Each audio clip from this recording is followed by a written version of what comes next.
I took a side job cleaning houses and lingerie and ended up at my professor's place by accident, and while I can handle it like an adult, he's been dodging eye contact for months and I'm worried it's going to mess with my grades. So I'm in my 20s and he's at least in his mid-30s. I work for a cleaning service that offers fully exposed or lingerie-clad maid services. There is no intimacy or touching, and if boundaries get crossed then the client is struck from the client list. The client can ask for a type, like hair color, race, weight, age, gender, but they cannot pick a specific maid. Their maid is assigned by the company. Both client and the maid have the option of using a fake name, and pictures of either party are not provided. Any institutions the clients and maids are linked to, like school or work, are also noted so something exactly like this doesn't happen. All of this is done for confidentiality. Clients can request after the first session that the same maid comes back, but that's it. I'm explaining this to show that it is impossible for him to have requested me or known it was me beforehand. I got a message from the company saying a nearby and anonymous client had requested a lingerie-clad maid and I was his type. I went, in jeans and a t-shirt with the lingerie underneath so he didn't see anything, knocked on the door, and my lecturer opened it.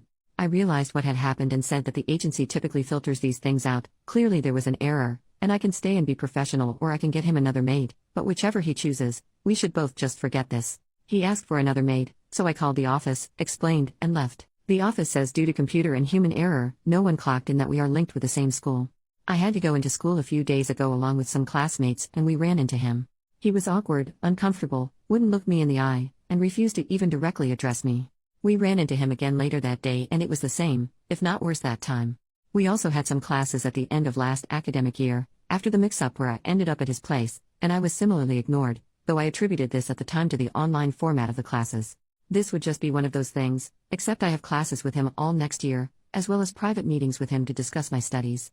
These have to be done with him, are compulsory, and can affect my grade. While I know that I can act professionally, I am concerned that he cannot, as it has been several months and he is still not passed it. I am putting a lot of time and money into this, and if this is how he will act for the remainder of it, I feel I will not get what I paid for it and that my grade will suffer. I do not know how best to progress. I cannot afford to let my grade go to crap, but talking to him might make things even worse. Any advice? Top comment: clearly a lot of the people giving you advice here don't work in academics. I do. For the love of God, don't put anything in writing unless you actually want to get him fired. He is not going to give you a bad class participation grade if he is the one preventing you from participating by ignoring you. As for meetings with him, just meet for your degree the way you would if this had never happened. If you treat this brusquely and professionally, he will eventually too. If you must address it, at the end of your meeting, while you're leaving, say I would really appreciate it if you would keep what I do for a living to yourself. Obviously I am giving you the same professional courtesy. I would love it if we could pretend that incident never happened. Don't put anything in writing. For the love of God, do not show up to his house again, even to leave a note in his mailbox. That's how you progress into stalking. Don't do anything crazy to make him notice you in class. Offer to participate the way you always would. Do your meetings with him as if this never happened. Update: 1 month later, he reported me. I booked a meeting with him during office hours so I could clear the air, as was suggested on my last post, and then followed it up with an email that simply said that his school is starting up again and its final year. I'd like a chance to meet with him to talk about my dissertation and make sure he approved of the topic before I launched into it, something that is completely standard and everyone else is doing, but was somehow enough to panic him.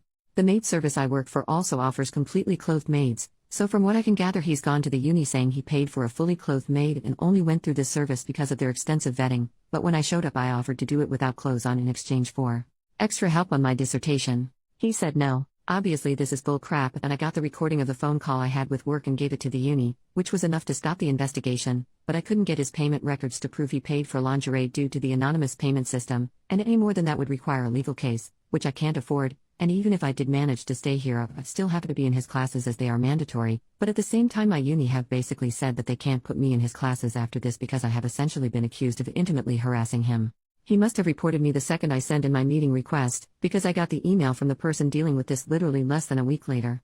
I have no clue what the heck he's thinking. I'm assuming he thought I would report him and decided to get ahead of it, but even that makes no sense as all I did was request a meeting. Whatever his logic, I am dropping out. I am 1 year off of completing my degree, so I've submitted some inquiries about transferring to nearby universities, but because this has happened right at the start of a new school year, it's going to be 10 times harder than it would be if this happened over summer or last year. The only upsides are that I've not actually been expelled or suspended, so I won't need to explain this to anyone. The uni seemed fine to just let me go quietly, and another lecturer is writing me a reference. The agency have also said they will blacklist him, and they share this info with other services, so hopefully he won't be able to do this to anyone else. Just Jesus Christ. Edit, adding that I have had a free consultation with a lawyer and I will not be pursuing legal action. The best case scenario, Where I win, my name is cleared, and I can stay in this uni, my profession will still be outed, I will be shunned by classmates and staff members, and my lecturer will continue to be a jerk, and I'll be staying at a uni that have confirmed they will throw me under a bus to save a weaselly prick. Even the best case scenario will also earn me a black mark next to my name in academic circles. Update 3 years later, OP updated with a new account after her posts were featured on Smosh. Just caught up on the Smosh podcast and, well. Comment number 1, is there another update? OP, not really to be honest. I'm at another uni, feeling super supported, doing a PhD and building my career. The lecturer who ratted me out is still teaching, but when people went back to classes properly post-COVID, I put his name on the creep list. An anonymous Google Doc the women at uni shared of men to avoid, and like 4 different people vouched for him being a creep, so at least they know who to avoid, and I'm safe and happy at another uni with a straight woman and gay man supervising me, both of whom went to bat for me when another separate lecturer made a pass at me. Like I feel like the overwhelming reaction to my story was just, well, that's depressing, and I wish I had a non-depressing update, but that's how academia works, I guess. C'est la vie. But I do want to say that when Shane read the comments from my post, he read one that I listened to at the time saying don't make a paper trail because I'll get him fired, and PSA, make the paper trail. I really regret listening to that guy, which I only did because he said he was in academia. Assuming it's a guy because that's advice a guy in academia would give. I would still have had to leave the uni even with a paper trail, and I'm probably better off at my current uni than I was at my old one, but if I'd made the paper trail they probably would have at least refunded part of my tuition, and I wouldn't be scraping to fund the PhD now. Comment number 2, glad you're doing well, and that people at your old uni know that the lecturer is a creep. Sucks that he still has a job though. OP, yeah, I'm glad I'm doing well too. I would love to be able to say that something worse happened to him, but the consequences of his actions are literally just a Google Doc. What shocked me was the other women who vouched for him, as in saying they also had weird experiences with him, because I honestly thought it was just me. Hopefully one day he'll be creepy to the wrong woman. But hearing my words from like 3 years ago read out to me while I was on the treadmill is definitely making top 3 weirdest moments of my life lol. Comment number 3, saying don't make a paper trail because I'll get him fired, and PSA, make the paper trail. Oof, that comment is terrible, you're totally correct. Anyone who has dealt with any sort of scary, bad, or uncomfortable situation, whether in the workplace, school, or just in life, always make a paper trail. Document everything, even if it's small. If you have to take it to a boss, school leader, or police, etc., the best thing you can do to have a situation taken seriously and rectified is to have some sort of tangible proof that something has happened by documenting and listing whatever the issue is.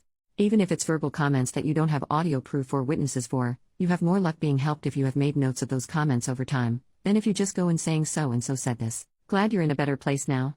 OP, yeah. I just never expected to be in that situation, so when the top comment was like, hi OP, I'm in academia and here's what you do, I just went with it. If I could go back and tell myself one thing, it would be document everything. Hearing the comments read back, I got mad all over again, but mostly at myself for just going with what I was told back then. I even dug up the post and there were multiple people telling me to be careful that I don't upset him because I had the power in that relationship, which is just wild to me now considering how everything turned out, but at the time I fully went with it. Honestly, I probably wouldn't have even made the update if I wasn't so annoyed at those commenters, and Shane reminded me how annoyed I was when he read them out lol. Commenter number 4, holy crap, I remember this one and finding it insane. That guy was for sure a creep and I was pissed to hear he had tried to blame you, but at least other people know to avoid him. Thank God, hoping you've been feeling better at this new uni. OP, I'm doing so much better at this new uni, thank you. I was actually at this uni first, then switched to the one this guy worked at, so now I'm back at the OG and I don't know why I ever left, to be honest. This sounds weird, but I'm low-key hoping he continues being a creep so he'll do it to the wrong woman and she'll be smarter about it than I was. But yeah, it was insane to me because honestly that post is from like late 2021 and by 2022 I was at a new uni, moved on, completely forgot about it, and then today I'm on the treadmill listening to a podcast and hear that being read out. Like? Commenter number 5, I'm glad you're doing better. Wow, that must have felt surreal to have your story of what crazy shit happened to you in a video happen. I remember watching the video when it came out. OP, I immediately just picked up my phone and rewound and started looking for the info. I would have heard it sooner, too, but I only listened to podcasts at the gym and I've not gone in the last couple weeks. It was so wild.